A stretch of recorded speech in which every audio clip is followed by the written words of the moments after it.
नमस्कार, दिल्ली न्यूज में आपका बहुत बहुत स्वागत है। चलिए देखते हैं आज की 25 फटाफट काम की और महत्वपूर्ण बड़ी खबरों को। पर इससे पहले वीडियो को लाइक करना बिल्कुल ना भूलें।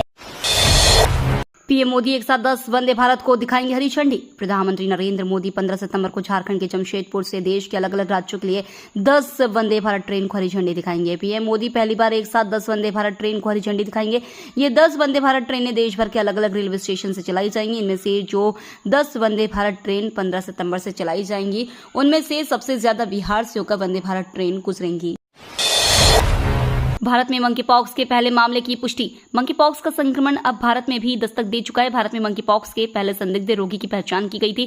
केंद्रीय स्वास्थ्य मंत्रालय द्वारा साझा की गई जानकारियों के मुताबिक उसने हाल ही में मंकीपॉक्स का संक्रमण झेल रहे एक देश की यात्रा की थी। फिलहाल उसे संक्रमण के लिए निर्धारित किए गए अस्पताल में आइसोलेट किया गया है।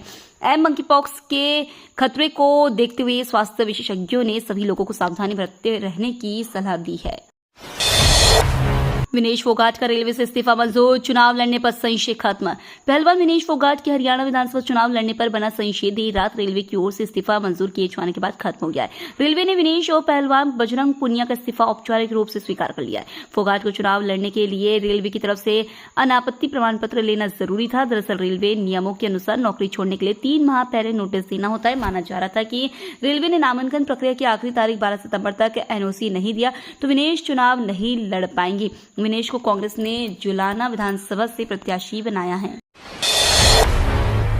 एम्स में रोबोट करेगा मदद, गुणवत्ता में आएगा सुधार, मरीज की रिकवरी होगी तेज।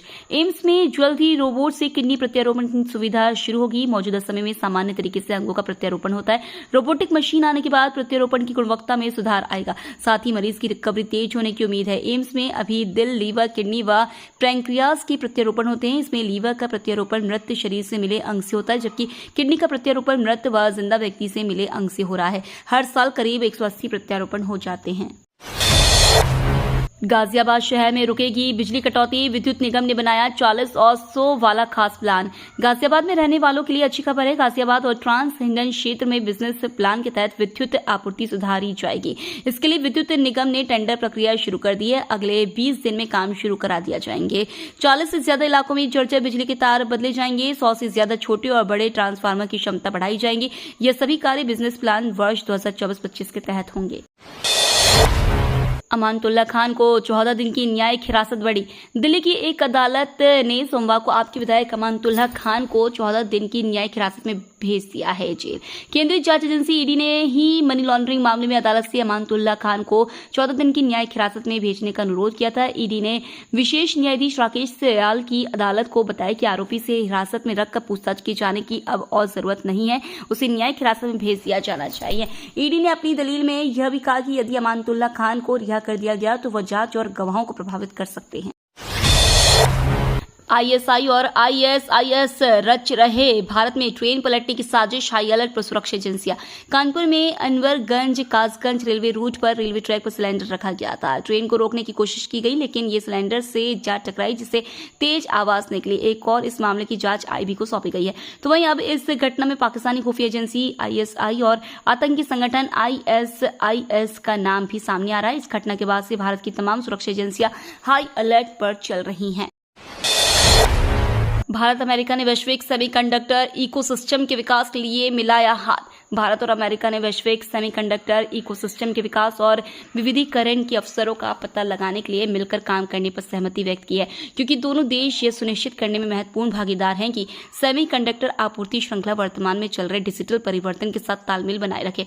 सोमवार को एक घोषणा में कहा गया, अमेरिकी विदेश विभाग ने 2022 के CHIPS अधिनियम के माध्यम से बनाए गए अंतर्राष्ट्रीय प्रौद्योगिकी सुरक्षा और नवाचार कोष के तहत वैश्विक सेमीकंडक्टर इकोसिस्टम को विकसित करने और विविधता लाने के अवसरों का पता लगाने के लिए भारत के साथ साझेदारी करने की घोषणा की। कैंसर की दवा पर घटा जीएसटी, 12% की जगह लगेगा 5%। केंद्रीय वित्त मंत्री निर्मला सीतारमण की अध्यक्षता में हुई जीएसटी काउंसिल की मीटिंग में बड़ा फैसला लिया गया है।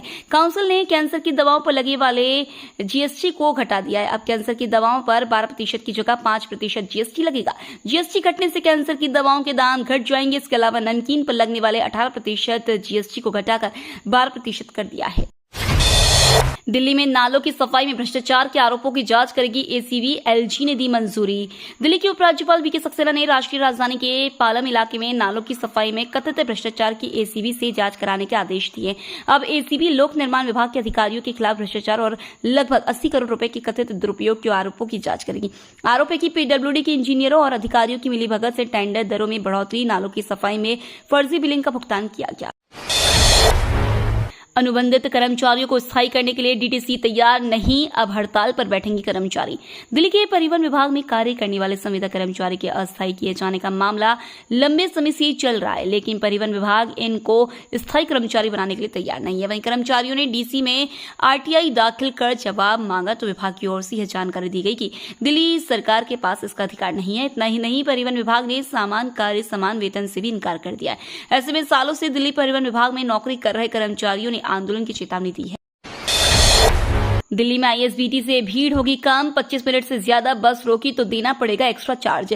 दिल्ली के इंटरस्टेट बस अड्डों पर बसों को आधे घंटे से ज्यादा देर रुकना बहुत महंगा पड़ेगा।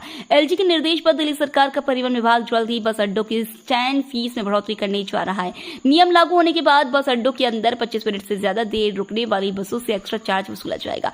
इसके अलावा जिन बसों पर फास्टैग नहीं लगा होगा उन्हें बस अड्डे में एंट्री भी नहीं मिलेगी। राजधानी में इस साल भी पटाखों पर पूरी तरह से प्रतिबंध। दिल्ली सरकार ने सर्दियों में होने वाले प्रदूषण की रोकथाम के लिए पटाखों के निर्माण, भंडारण, बिक्री और उनके इस्तेमाल पर पूरी तरह प्रतिबंध लगा दिया है। दिल्ली सरकार की ओर से पिछले साल भी सर्दियों में वायु प्रदूषण को रोकने के लिए पटाखों पर पूर्ण प्रतिबंध लगाया था। दिल्ली में पर्यावरण मंत्री गोपाल राय ने बताया कि पटाखों की ऑनलाइन बिक्री व डिलीवरी पर भी प्रतिबंध लगाया गया है। ये प्रतिबंध 1 जनवरी 2025 तक लागू रहेगा।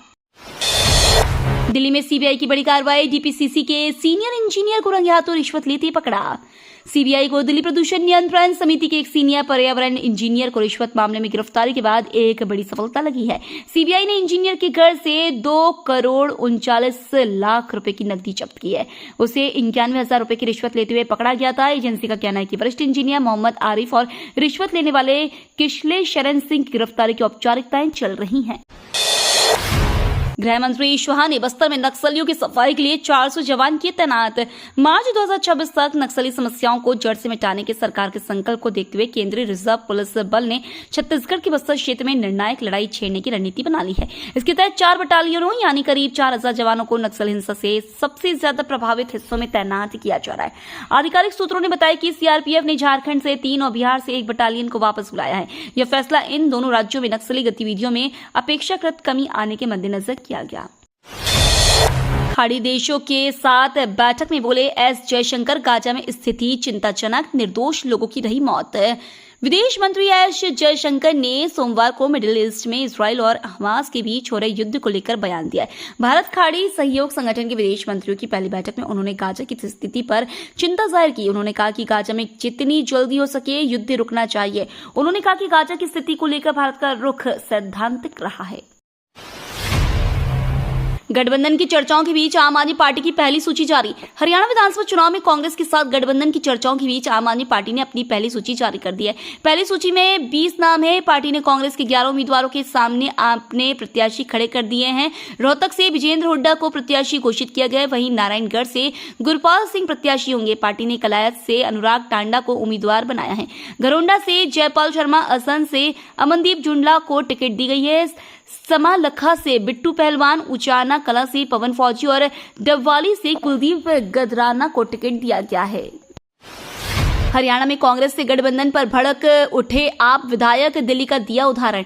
हरियाणा की 90 विधानसभा सीटों के लिए 5 अक्टूबर को वोटिंग होनी है। आम आदमी पार्टी और कांग्रेस के बीच गठबंधन को लेकर कई दौर की बैठक हो चुकी है, लेकिन अभी तक कोई फैसला नहीं हो पाया है। इस बीच अब आम आदमी पार्टी के भीतर से गठबंधन के विरोध में आवाजें उठने लगी है। दिल्ली में आप नेता और मालवीय नगर से विधायक सोमनाथ भारती ने कांग्रेस के साथ गठबंधन को बेमेल और स्वार्थी बताते हुए आपको सलाह दी है कि पार्टी को अकेले ही हरियाणा में चुनाव लड़ना चाहिए। इसके लिए उन्होंने लोकसभा चुनाव में दिल्ली के नतीजों को उदाहरण के तौर पर देखने के लिए कहा है। गाजीपुर नाले में डूबने वाली महिला बच्ची के परिवार को डीडीए देगा 20 लाख का मुआवजा। गाजीपुर पेपर मार्केट के पास स्थित नाले में डूबकर जान गंवाने वाली महिला तनुजा और उनके बच्चे प्रियांश के परिजनों को डीडीए 20 लाख रुपए का मुआवजा देगा। 31 जुलाई को यह हादसा हुआ था।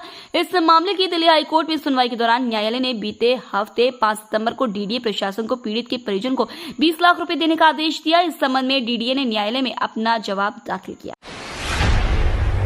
शराब घोटाले में 2 और आरोपियों को जमानत। हाईकोर्ट ने ईडी केस में दी राहत। दिल्ली के कथित शराब घोटाले में 2 और आरोपियों को जमानत मिल गई है। दिल्ली हाईकोर्ट ने शराब कारोबारी समीर महेंद्र और वॉलंटियर चंद्रप्रीत सिंह को कथित घोटाले से जुड़े मनी लॉन्ड्रिंग केस में जमानत दी है। इन 2 आरोपियों को ऐसे समय पर जमानत मिली है जब हाल ही में दिल्ली के पूर्व उप मुख्यमंत्री मनीष सिसोदिया, के कविता और विजय नायर भी इसी मामले में बेल पर बाहर निकले हैं। आनंद विहार अप्सरा बॉर्डर तक एलिवेटेड कॉरिडोर तैयार। जेल से निकलकर केजरीवाल करेंगे उद्घाटन। आनंद विहार अप्सरा बॉर्डर के बीच तैयार एलिवेटेड कॉरिडोर को पूरी तरह खोलने की तारीख जल्द तय होगी। लोक निर्माण विभाग ने इस मामले में दिल्ली सरकार को फाइल भेजी है। इसमें उद्घाटन के लिए समय मांगा है। बताया जा रहा है कि मुख्यमंत्री अरविंद केजरीवाल के जेल से बाहर आने के बाद उन्हीं से उद्घाटन कराया जाएगा। पीडब्ल्यूडी अधिकारियों का कहना है कि कॉरिडोर का निर्माण कार्य पूरा हो चुका है। ट्रायल के तौर पर व्यस्त समय में यातायात भी चलाया जा रहा है। ईस्ट दिल्ली राइडर्स बनी दिल्ली प्रीमियर लीग की पहली चैंपियन। ईस्ट दिल्ली राइडर्स ने अरुण जेटली स्टेडियम में खेले गए दिल्ली प्रीमियर लीग T20 के पहले संस्करण में चैंपियन बनकर इतिहास रच दिया।